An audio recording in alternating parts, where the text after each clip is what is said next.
working on it. Go ahead. Go ahead. Thank you. And make it Warren brief, Johnson here please. as a concerned citizen. You notice we budgeted $1.4 million for expenses for ambulance this year. The report you've got in front of you for July is you're already up to $1,040,000. I hope the committee will take a look at that. I believe that is in item number 5. Is that on number 5? Mm-hmm. Could be related to Okay, that. we'll deal with that at that time. Thank you. Any other issues? Item number 5, the ambulance service, including the discussions that went on yesterday at the meeting. I felt that just as a side comment, I guess, I felt that the group was pretty close to a conclusion of that, maybe an inch or so apart. And I was hoping possibly we can come up with something today to conclude that and send it on to the board for them to take action, set something up and possibly get some things going for a couple of months at least as a trial basis. So now it's time for this committee to address it, so go ahead. Can you give us an update what transpired yesterday? Somebody? Well, again, going back to public safety, which was 2 days ago, I think the thrust, and again, there's people here that are on that committee, they can correct me if I'm wrong. The thrust of that is it went round and round about a lot of things, but I think that their thought was that between Eric and our administrator, Tom Hoff, that they would take a hard look at the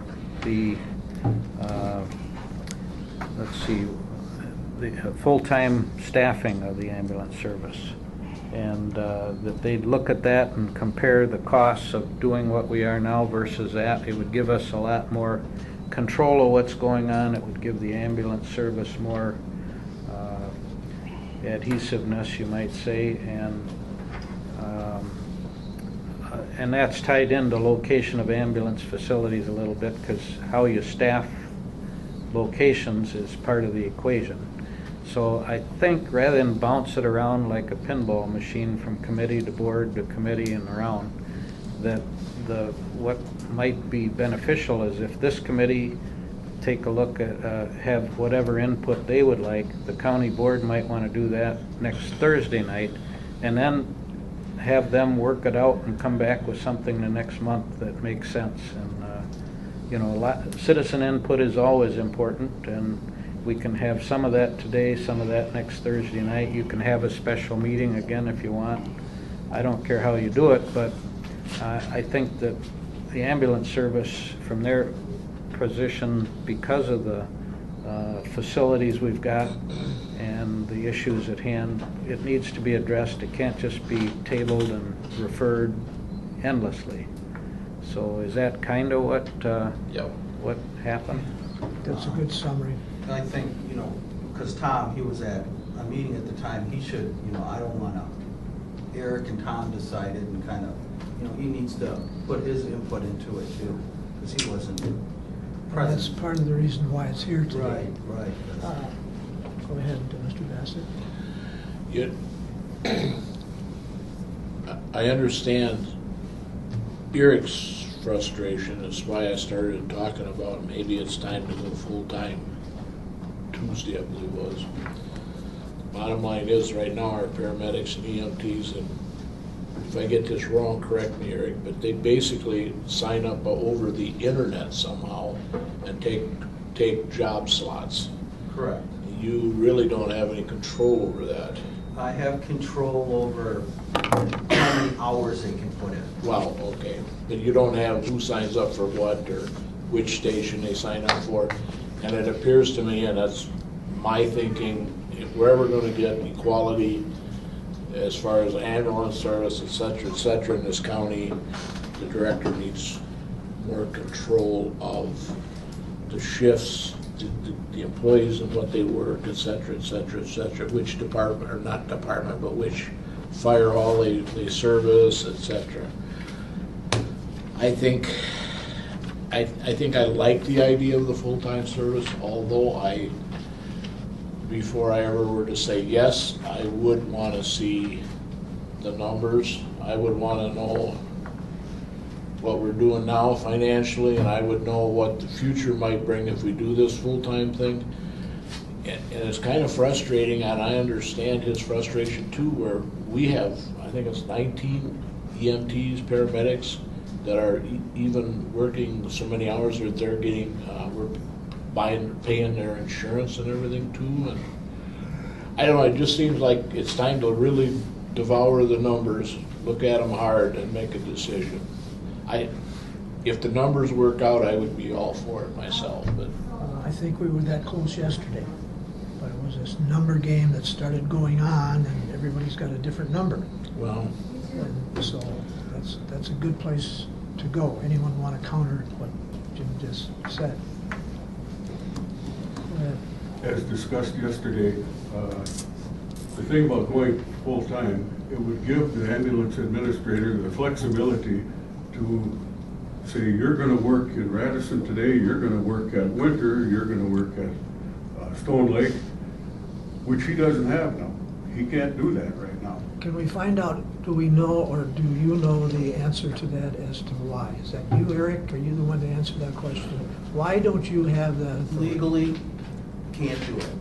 I can't because, Legally is not enough for me. yeah, well, because I can't say, you're gonna go to Radisson. Because when they're on call, they're making less than minimum wage. And I cannot take away their ability to be at their other job and making money. Well, back, if I can just finish for a moment, we've had this before us for a long time. Mindy Dale has had her pen into the things and stuff like that. Is this consistent with her, Tom? When you say legally you can't do it, the clarification of that is legally you can't do it and pay them what you're paying them. Correct. You can tell them to go there and work there legally, but then you have to legally pay them something different than what we're paying. So that's where it becomes a cost issue. So, and that's where the numbers come in. So I think what we need to look at is if we go full-time and staff it with this many people at this many stations, what is that going to cost?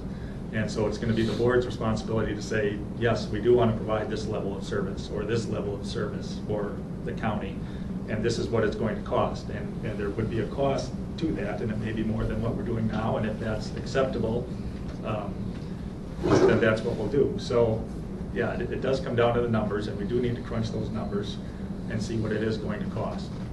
And that kind of leads into the budget process. You know, it may not be decided next month, but as we work through the budget process, you know, then it becomes part of the 2016 budget. This is what we're going to do, this is how much it's going to cost, roll that into the budget. So we can start working on those numbers, whether you want to approve it next month or whether we're ready to do that next month. I don't know if I want to guarantee that, but it should be part of the process of the budget, and as we roll through that, we can. Are those numbers or differentiation between numbers the result of our so-called, quote-unquote, volunteers? I'm sorry? Volunteers, is that the difference? Is that why we have a difference now? As in volunteers to full-time, Yeah. yes. The numbers, because we'd have to pay them a wage. The board is, excuse me, but it seems to me over the years, the board has always desired volunteer involvement. They want to give these people some opportunities. Is what you just said going to affect that? It depends on how you structure it. You could do Right. everybody full-time, and that's one way of doing it, or Yeah, I guess maybe if I'm getting what you're saying now, not to exclude, and, you know, in passing, we have talked about this a little bit, you know, Round Lake, Winter, Radisson, Hayward, Stone Lake, you know, get together. You know, I don't want to kick anybody out of the nest. And, you know, and those, you know, Round Lake Station and those satellite stations, they're great. We need them. but we want to give them also the opportunity to come in if they want to. Well, and that's, I work. guess that leads to the next question. When you say Round Lake, whoever, say I'm a member of Stone Lake and I don't agree with what Round Lake is talking about. That's our job. That's our job to decide on the dollars and cents for positions. So why do you need to do that? What do you need behind you for authority to do that?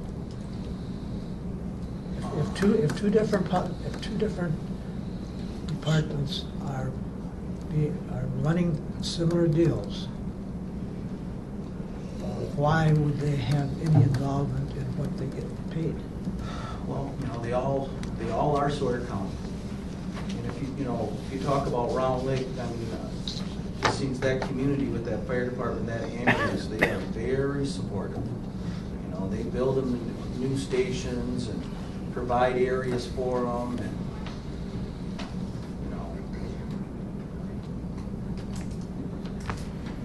if you're thinking like making them all uniform in that regards, if we went full-time, in those areas, the call volume is just not there. That's the, Okay, go ahead, Doug. How many EMTs and paramedics do we have right now? Every 2 weeks, 43 of them get paid. So we have approximately 43 right now. Right. If you go full-time, how many are you gonna need? Well, there's different scenarios to look at. I understand that. But, say 28. 28 is, You think 28 individuals, paramedics and EMTs can cover this county 24 hours a day, 7 days a week? yes.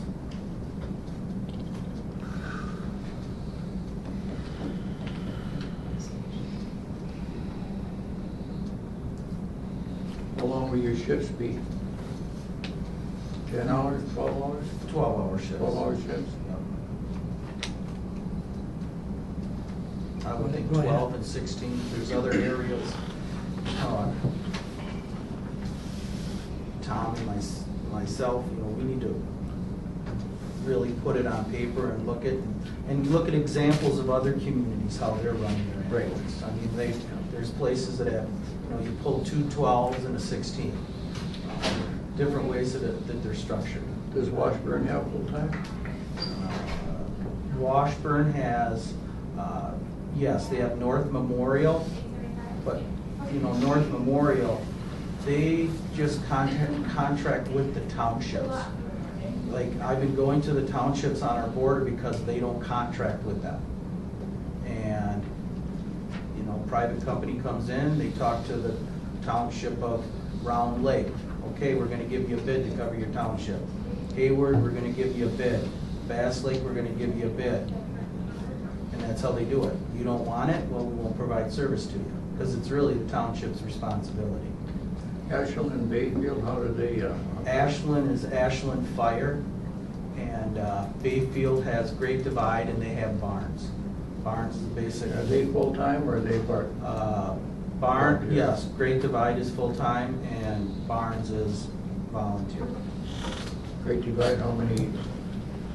Great Divide, there's probably, I'd say, 6 to 8 employees, but they don't have nearly the call volume that we have. Yeah, I know. They are transfer operations. Right, yeah. That's what they do.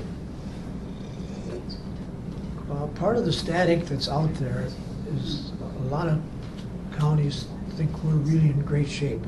And I think you've heard that, and others have heard that too. And I think that's wonderful. However, they kind of seem to go so far, and then they'll say, or someone will say, well, but are they handling this, or are they handling that? And that sort of thing. I like to hear the good news, but I don't like to hear the bad news. Well, And right now, we're here for the bad news. yeah. EMS in Sawyer County, we all know we're a huge county, and we have a lot of territory, and we don't have that many people. And it is a unique situation, and over the years, we have done well with it. Times they are changing. Times have been a changing since I've seen the change really in 2008 was the change in EMS. Before that, we had seemingly a lot of EMTs, people calling in on shifts. I found myself, I was living out by Round Lake at the time. I mean, I could call in and no problem. But when things changed, maybe with the economy, our people that were volunteers said, well, I found myself, you know what, I used to be able to get up at 12 o'clock in the morning and take that transfer. Or I used to be able to go to that call and help out because I could afford somewhat to go to work at 10 o'clock. But when it became more important for my job to be there and working, I put EMS aside, and a lot of people did. And I appreciate that review, and it leads right into what I think happened. Wasn't that the time that we began hearing about the paramedics? Paramedics, I think our first year was 2010 when we Pretty close to that went 2010. Well, you know, with our that's when the pay structure changed, and that's another whole issue. I mean, for years, it was, you know, in November, you'd get, for all your hours you put in, you got $1 an hour. So before the holidays, it was nice for people that got that check to buy presents and spend it on the holidays. And you know, we went from, you know, $12 an hour per run to $15, and I think it ended at $17 a run. Well, you know, it was and tough to get crews then. It's always been tough. There's always been a core group that can afford in their livelihood to do it. And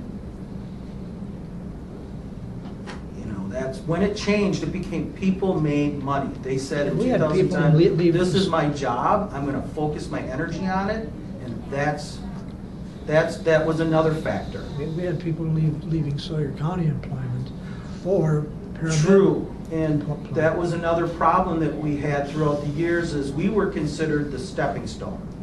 A lot of EMS personnel in northwestern Wisconsin were trained in Sawyer County. Sawyer County has a lot of runs, you get a lot of experience, and you go to other places and you get employment because you have that experience. And we would lose people.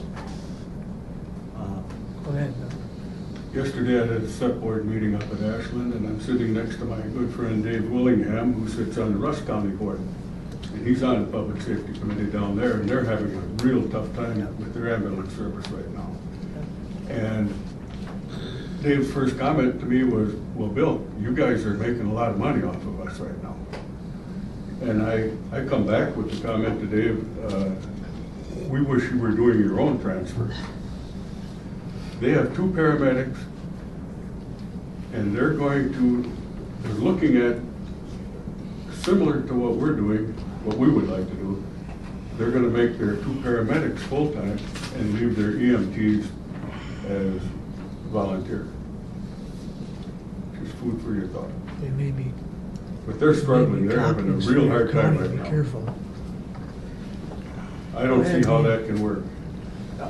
It's my understanding that LCO is considering an ambulance service. Do you know, can you update us on anything like that, Brian? Wish I could, but it's been a while since the discussion. I haven't had that discussion with the new council yet, so, you know, with the election change, it's hard to say what.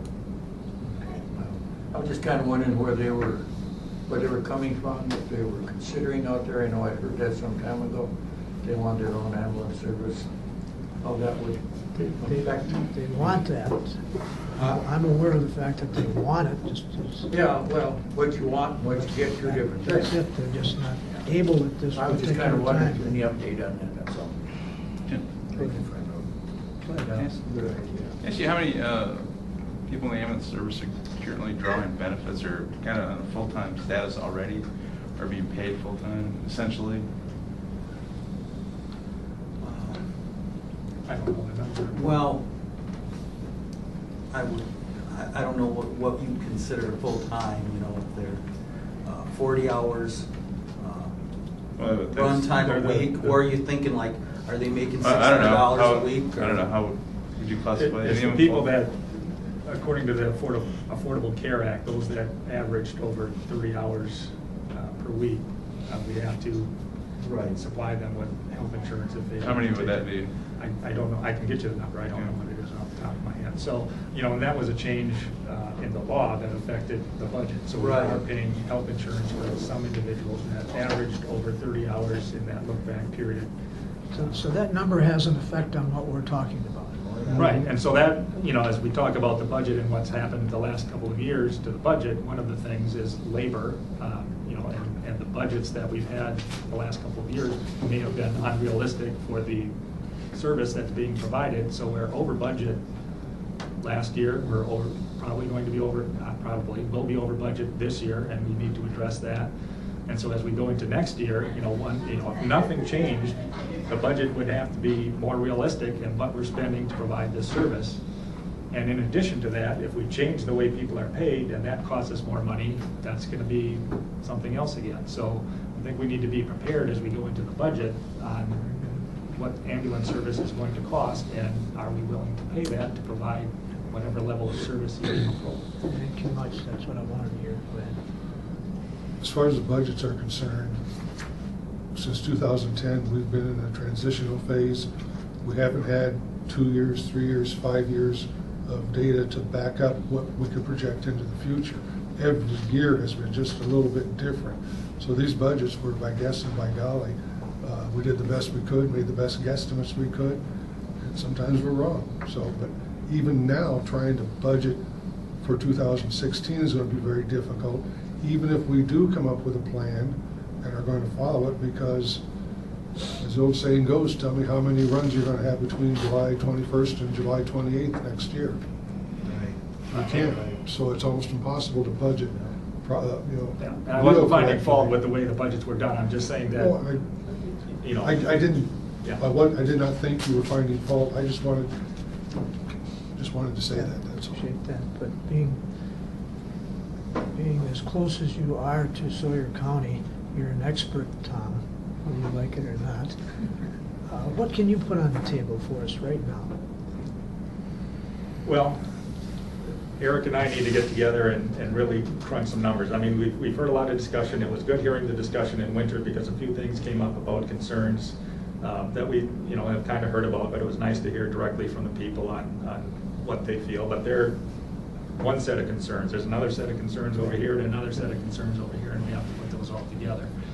There's also been discussion not only about, you know, full-time or not full-time, but what service are we providing outside of our limits, and should we be doing that, and if we are, should we be getting paid for that, or that kind of thing. So that's another wrinkle in the budget that may affect the service that we provide and the revenue that we generate in providing that service. So, you know, I have some experience in the city fire department who ran the ambulance service and providing service outside our limits and having agreements with other communities, and we've had discussions about that, and Eric's been going out to a couple of these other entities outside our border, just over the border, and chatting with them, getting them prepared to maybe do something different. So, yeah, we've got a few irons in the same fire in a short period of time to look at it for the 2016 budget, and I can't imagine that we'll have everything figured out by the time we have to do a budget, so it's going to be another hope we get it right kind of budget, and hopefully we'll get it more right than we did the last couple of years, but as you say, it's... Well, I absolutely despise the term kick the can down the road, but it sounds like that might be an approach, at least temporarily until you get all these facts and things together and study these other departments. Is that a possibility? Well, we are kicking the can down the road, and hopefully we have enough time to take a swipe at the can. Go ahead, Chris. I think it's, budgeting for ambulance has been a moving target. You know, the service is changing, and so we're trying to figure out what service we're providing, and we like Dale said, we just don't have history because we're changing what we do and how we do it. So we just do the best we can do and go from there. Go ahead. Yeah. This transport, that's not the right word. Transfers. Pardon? Transfers. Transfers. Is that making money to help offset the budget, the transfers? Yeah, and we've done some work to try and isolate those revenues and those costs, and did I provide those in this report, or what? We had some numbers. Anyway, we got the number of transfers that we're doing. We're separating out the codes on the payroll system so we can keep track of how much labor we're using to do transfers versus 911 kind of service. We know from the billing system, what kind of revenue we're actually generating from that. So we're trying to isolate those costs, and we're doing a better job of doing that. So the short answer is, yes, it is providing to our bottom line. We're probably coming out better financially doing transfers than 911. But then doing those transfers, it does generate revenue, but it also increases our labor costs. So our labor costs are going over budget partly because of transfers. Does that mean we should stop doing transfers because we're spending more on labor, or does it mean we should do more transfers because it's helping us out? It appears that it's helping us out. So we're going over on labor, but it's generating revenue for us. So I think as we go into the next budget, we will have better numbers by budget time to make sure that that's happening. The other thing is, those transfers are a lot of miles on the ambulances. We've got a very old fleet. We got at least 2 ambulances in the shop right now with some major problems. So that needs to be factored in too. So it appears at first glance that it's really helping, but I don't think it's really helping because we've got those extra maintenance costs. So as we get better picture on exactly what's happening, we'll have a better idea on just how much that's helping. But it appears that those are money makers, not money makers, but I mean they are helping financially. Yes. Yeah. When we started this, even when we started going from the $1 an hour paid off in November to the next step, we've known all along that we were putting our best ideas and knew that we were going to find out what we were doing wrong. So just because we have to keep adjusting, I don't look upon that as failure. I look upon that as a learning process. And I've said this before, almost annually, we can make a plan for 2016, and I assure you we will find a lot that we wish we had done differently. But then we'll apply that to 2017. It's not that we're groping blindly in the dark. It's that we're trying to do the best we possibly can and make rational decisions. And that's why I think it is important that you guys crunch some numbers together. I have some questions in a moment about how you're going to arrive at some of those figures. But at the time being, we can't be afraid to keep going forward. We're not really just kicking the can. We are taking swipes at the can as we go because we're learning, adjusting, and making changes. So let's not get too discouraged on this process. You said it all there. Just an awful lot of it. Any other discussion? Yeah, well, Dale, you're right. You're right. We're constantly changing, just like there's things going through the government right now that are changing and how we're staffing possibly bill-wise, that personnel with their license, right now I have to have 2 EMTs in that ambulance to make a legal crew. And things are starting to move through government to say, well, maybe we can have a first responder or a fireman and an EMT. Well, that changes things as how people get paid. So that's going to possibly something that changes too. I'm not suggesting we wait around for legislators to solve our problems, but I brought up in public safety the other day the parallel with libraries.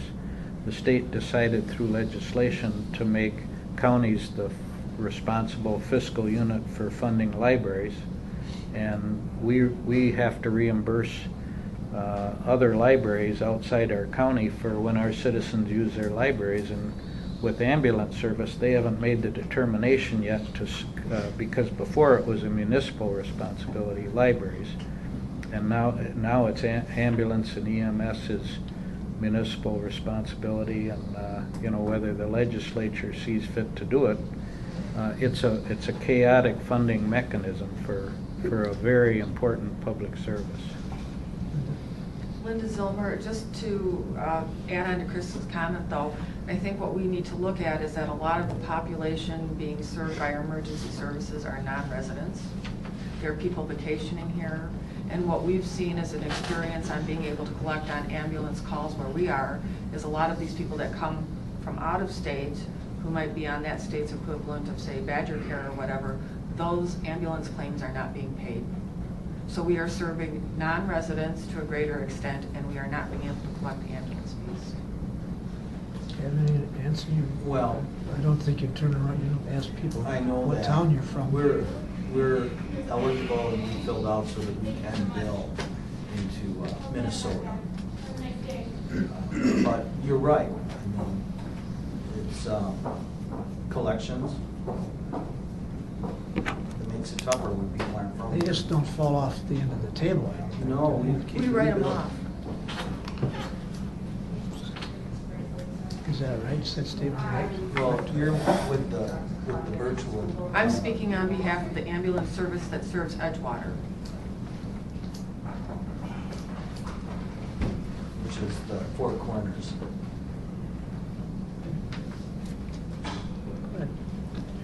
3 or 4 years ago, we looked at full-time ambulance.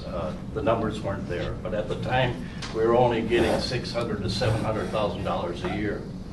Now we looks like we'll make budget this year about $1.4 million. One of the problems we couldn't afford it before was insurance. Now we're paying insurance. This is a very complicated issue. Yes, we can use first responders. If we combine first responders, we don't have to pay overtime after 40 hours. We can wait until it's 54. We can have people sleeping in places where if they get up 5 hours of sleep, it doesn't have to go towards their pay.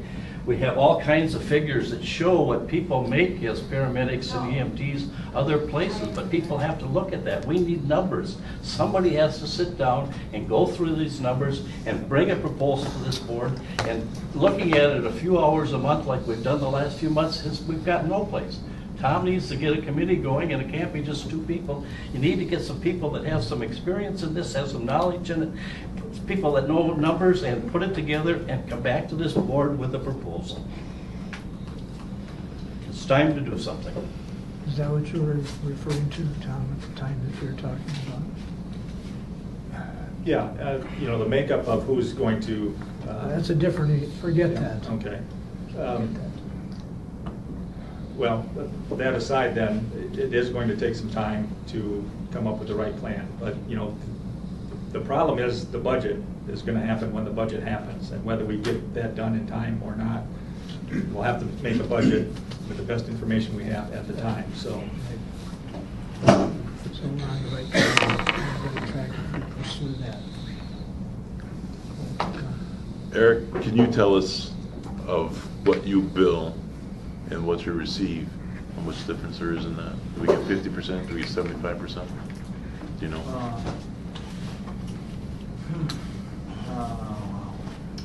Let's see, grabbing. We'll charge out like $230,000, and we'll put in $140,000 we'll get in checks.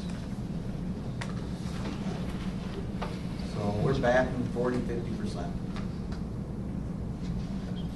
One of the things this board did that I think is paying off from what I can see is that we're doing our billing in-house, and that seems to be going well. And we probably need more time to see how much more revenue we're getting.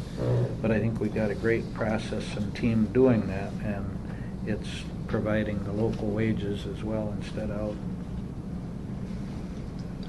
I think team is a little overstatement because it's one person doing it.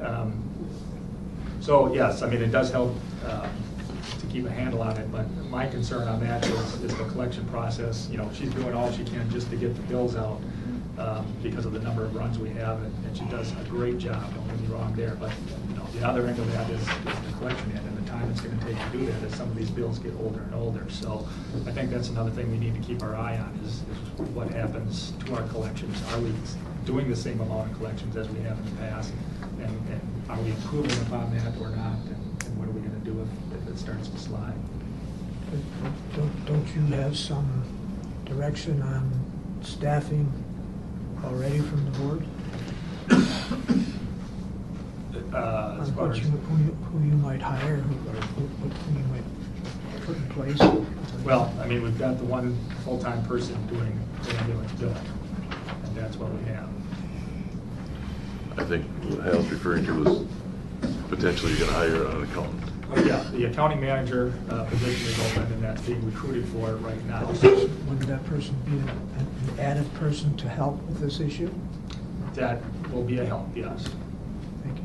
Yeah. Speaking again on behalf of the ambulance service that serves Edgewater, we pay a small flat fee to a billing service. They not only take our handwritten reports, they enter them into wards, and they do the billing, and they do the collections. And they give us a stack of reports this big every month that help us understand where our billing and things are. So they also have to maintain current training because billing codes and things change, and there's a lot to it. So if Sawyer County is going to maintain that, you're gonna need additional staffing, or you might wanna consider, is it worth contracting out again? Because it makes sense for us to have someone else do it. To answer Ron's question, public safety gets a revenue report every month.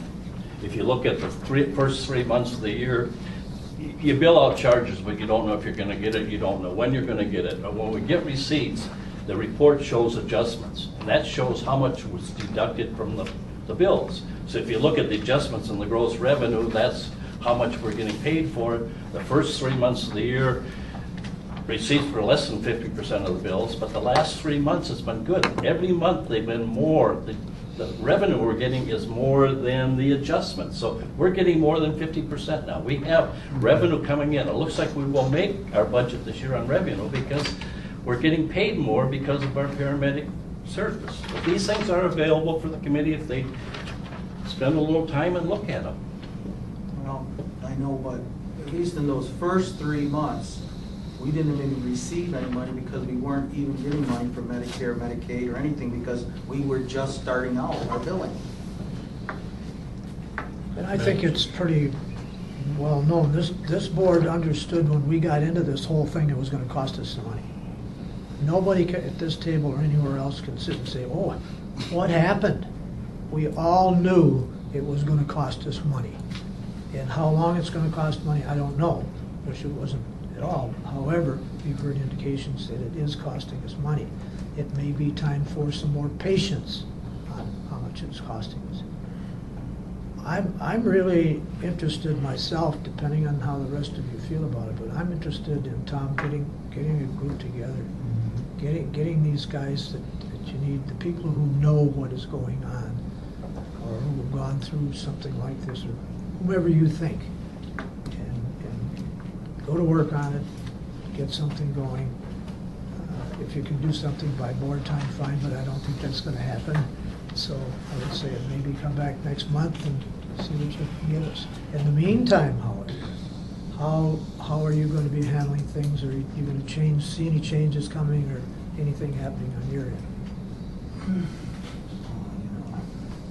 It could be. We're gonna just keep on patient care, making sure, doing the best we can, dealing with,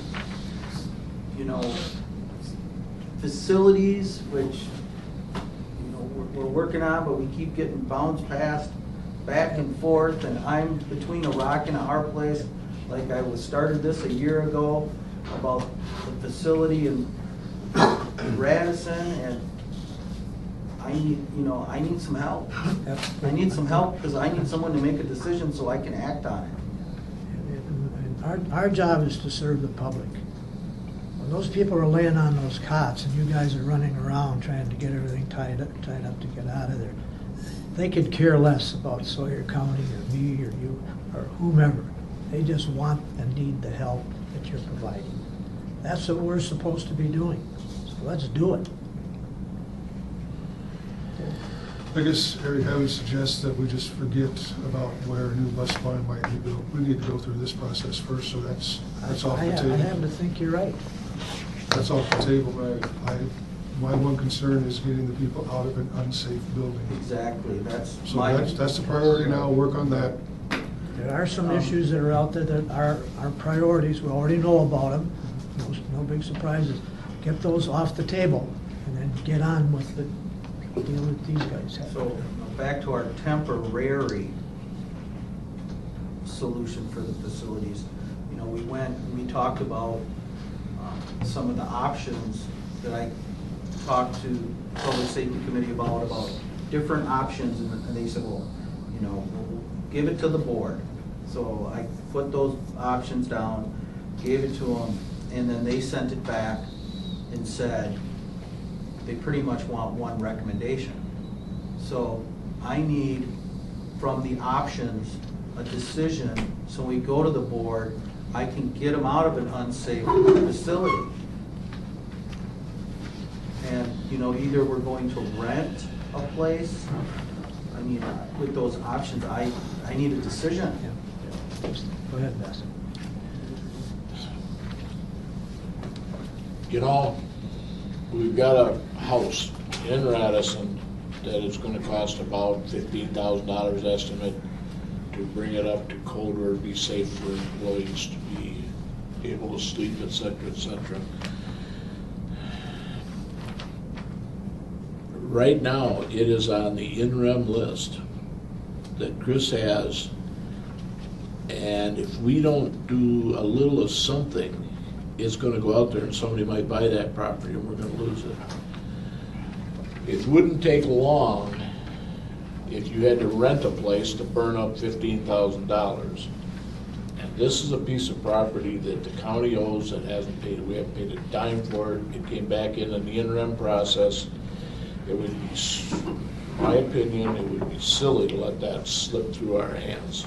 You're never gonna go anywhere and build a facility, particularly with sleeping quarters, et cetera, for $15,000. And this business where we rent, the county is, for lack of a nuclear bomb, the county is forever.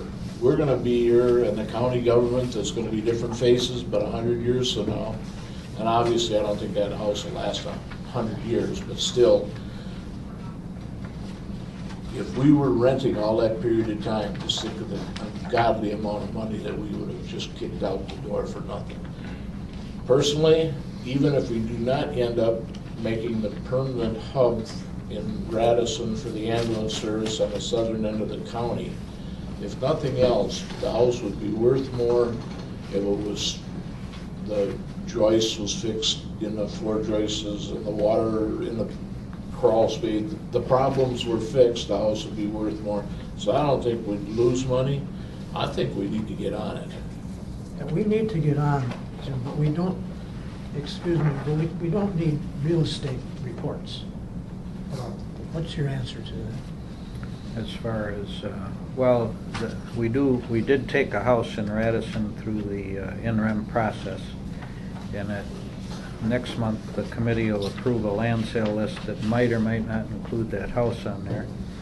I think Tim Hagberg was asked to do an evaluation of that house and found it really unfit for, not worth good money after bad sort of thing. That's kind of what his conclusion was. I haven't even seen the house, so I can't tell you anything about it, but it may or may not be an option, and I could care less if it's on the land sale list. It's nice to make money, but I think it was valued at $50,000 by the assessor, but he didn't know about the water in the crawl space or the other structural issues. So, I would, even if the county does sell it, I think I'd probably look for setting the minimum bid at what the land value is, because the house may or may not be an asset, and see what bids we get. Isn't the short answer, we can control that? We can Sawyer County can control that. control. Whether it's on the bid Oh, list or absolutely, not. yeah. That's absolutely. our business. Yeah. We don't have to put it on there, so there's no rush, is what I'm trying to say, Jim, so. we aren't gonna get a ton of money for it no Absolutely, matter what. question about it. But that's not an issue at all. Yeah, that was an option that came up, and we had Tim go down and look at it, and I think the preliminary estimate that he thought would be in the $15,000 range, and then as they got in there and peeled some more away of the onion, they discovered some other issues. So, if we do use that house and do something with it, it might be a little north of 15,000, just so that you're aware. I mean, it's an option, certainly, as you say, and especially if we're gonna be there a while, it may be cheaper in the long run than renting, but just be aware it may be a little bit more than 15,000 to get that into a state of usefulness. Further discussion? I have one more comment. Eric, maybe you've heard this before, but I'm not on the Public Safety Committee meeting, so maybe I don't catch everything. Overtime. How bad is overtime? And you don't have to answer that, but I'm gonna give you a reference. In the Highway Department, J.D. for the Highway Department does keep track of all the overtime, and she puts it in the report. I can show you a report I have on the pickle that would help you. It would, if that would be helpful for your department to put together, it would be easy way to keep track of it. Yeah, I know Carol does do that for us. Okay. And she gives me those reports, and I think, it ranges from, in a 2-week period, $800 down to $200 down to $77 per 2 weeks. It's not like before when we were getting $5,000 a month. Okay, they made a vast improvement. Thank you. Big improvement. Thank you. That we have seen go down tremendously. We stopped the bleeding. I mean, that was my initial orders that the public safety gave me when I came on, was to stop the bleeding. And, we've controlled the overtime and the bleeding, but we, like Dale said, we're continually, it's changing, EMS is changing. We have to step back, regroup as things are bounce past at us. But back to the facility, either we make a decision or I have to have a place for them to stay. We're not obligated to have a place to stay.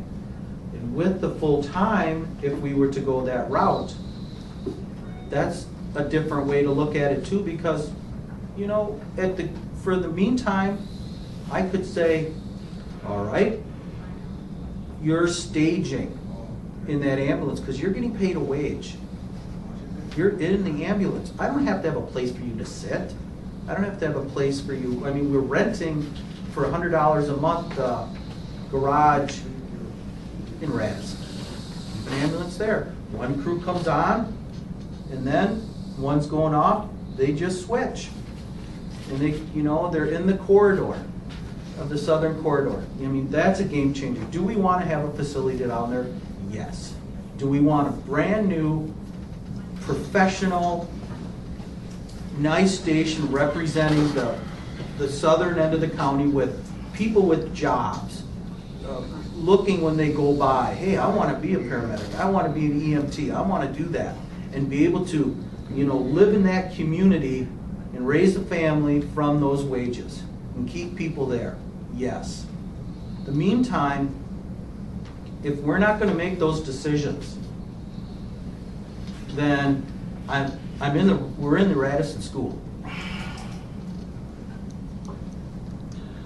Mr. I'm going to make a recommendation that I hope you consider, and that is to turn this over. I know you're a busy man, Tom. I understand that. But I think I'd like to see this turned over to you. You head it up. You get the people around you that you need, the accountants and stuff like that, whatever you need. Address that financial issue. Use your park on this corner and that corner, whatever you need to keep maintaining that stuff, and get on with it. We've got to get this off the table and get it off soon.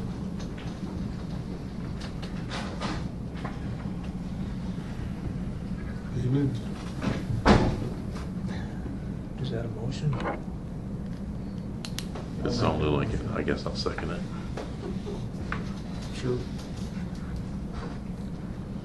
Go ahead. Is there a reason that the committee can't quickly look and just talk about the options that have been proposed and make a recommendation with Eric and Tom's assistance as to what they think is the best transitional facility? We've heard an awful lot, an hour's worth of discussion on the complexities of this issue. It is complex. I understand that. I'm no dope. But at the same time, let's try our best to do it right. That's all I'm asking. Jim, go ahead. But Eric was just talking about, he brought up, and I forget which committee it was, but there is some validity to the thinking of having one station, period, but have a crew come in that would get in there when the shift starts, they get in the ambulance and they drive down and roam the southern corridors. They wouldn't need a building, they wouldn't need a place to sleep, nothing.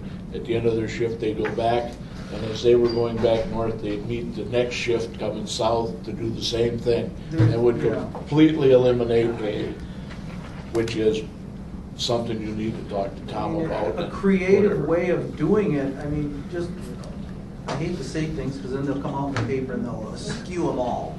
But I'm thinking. Yeah. She's gonna hurt you. Yeah, I think that, different ways of structuring it, like, you know what? In the winter fire hall, we can't have people sleep there, but we're not paying you to sleep, okay? Then during the day hours, when there's more people in this area, that's where the ambulance will be. And then in other times, you migrate. I mean, it's different ways of structuring it if you're gonna have employees. Enough said. There's a motion on the table. Point is, we even have expertise on the committee, for crying out loud. We're not in the dark on this whole thing, guys. We're working on it, and I think we're working on it very, very hard.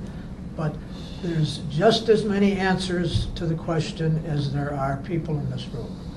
In fact, there are more. So let's get on with it. Let's do something we may be able to do. Any question? Could just read the motion I made?